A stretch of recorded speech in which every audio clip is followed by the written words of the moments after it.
সোয়াব, লাইলে সোয়াব, শুনলে সোয়াব, সেই শিক্ষাই কিন্তু এখানে দেওয়া হয়। কথা ঠিক না ঠিক? খায়রুকুম মান তাআল্লামাল কুরআন ওয়া আল্লামা। আল্লাহর রাসূলের সহিহ হাদিস, পৃথিবীর মধ্যে সর্বোত্তম তারাই যারা কোরআন মাজিদ নিজে শিক্ষা করে এবং অপরকে শিক্ষা দেয়। কথা ঠিক না ঠিক? সম্মানিত হাজিরিন, আল্লাহ রাব্বুল আলামিন আমাদেরকে দয়া করে মায়া করে, তো আমাদের মধ্যে কিছু শ্রেণীর লোক আছে, এরা বলে মাদ্রাসায় পড়ে কি হবে? কি বলে?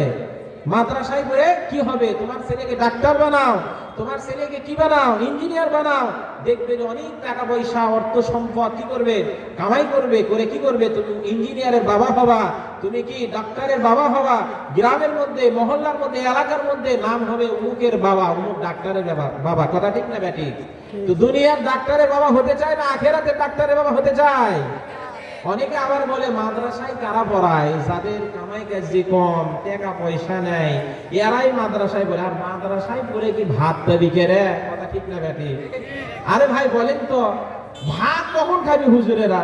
বিরিয়ানি খাইয়ে তো শেষ করতে পারে না। কথা বলেন ঠিক কিনা? তো যারা এগুলো কথা বলে কারা? যারা আলেমদেরকে দেখতে পারে না, যাদের ভিতরে জ্বালা পোড়া হয়, আলেমদের হাঁটা চলাফেরা উঠবস এগুলো দেখলে জ্বালা পোড়া হয়, তারাই একমাত্র আলেমদের বিরোধিতা করে। কথা বলেন ঠিক কিনা? ওই মুসলমান দাঁড়াও, তুমি সাথে নিয়ে যাও কোরআন কানি। কথা বলেন ঠিক কিনা? তো আমরা মুসলমান হয়েছি, কিন্তু আমরা ডাক্তারের বাবা হতে চাই, ইঞ্জিনিয়ারের বাবা হতে চাই। এমন আশা করি যে সন্তান এত বড় ডিগ্রি অর্জন করে আমার সন্তান আমাকে সালামও দেয় না। কথা ঠিক না ব্যাটি? কিন্তু আমাদের এই মাদ্রাসার লাইনে লেখাপড়া করলে, পড়াশোনা করলে দেখবেন যে এই সন্তান, আপনার আমার সন্তান যখন মক্তবে পড়বে, এই সন্তান কিন্তু কি করবেন?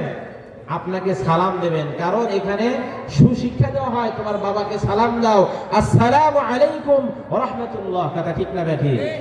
কিন্তু আপনার আমার সন্তান মাস্টার্স পাস করলো, অমুক পাস করলো, কিন্তু সালামও আশা করা যায় না। কথা ঠিক না ব্যাটি?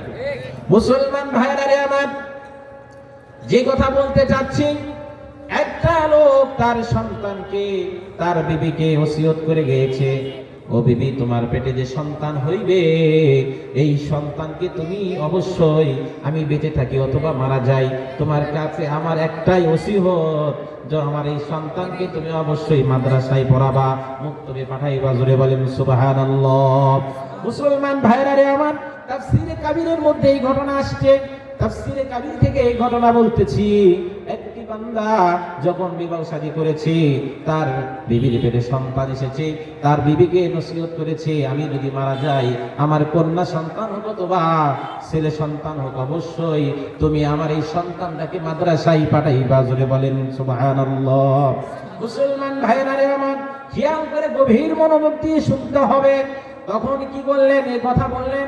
কিছুদিন পরে ওই সন্তানের বাবা দুনিয়া থেকে চিরবিদায় নিয়ে চলে গেছেন।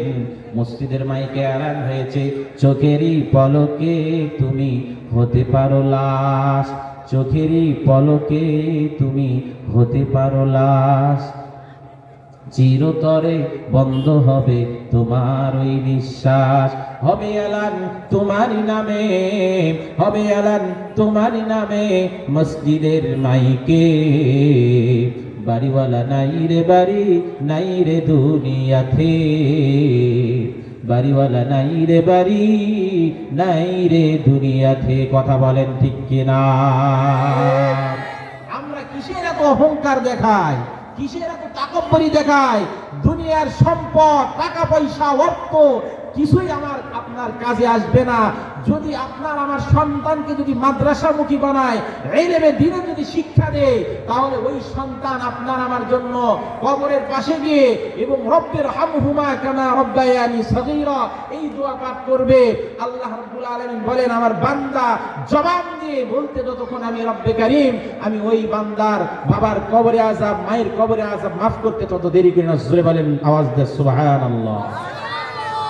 সম্মানিত হাজিরিন, সুবহানাল্লাহ বলতে আপনাদেরকে কি প্রণতা লাগতেছে কেন? এই সুবহানাল্লাহর পাওয়ার আমরা জানি, পাওয়ার জানি। একবার যে সুবহানাল্লাহ দিল থেকে, অন্তর থেকে যে বলবে, আল্লাহ রাব্বুল আলামিন ওই ব্যক্তির জন্য জান্নাতের মধ্যে একটা গাছ লাগায় দেবে। আওয়াজ দিয়ে বলেন সুবহানাল্লাহ। মুসলমান ভাইরা রে আমার, চলে যাচ্ছে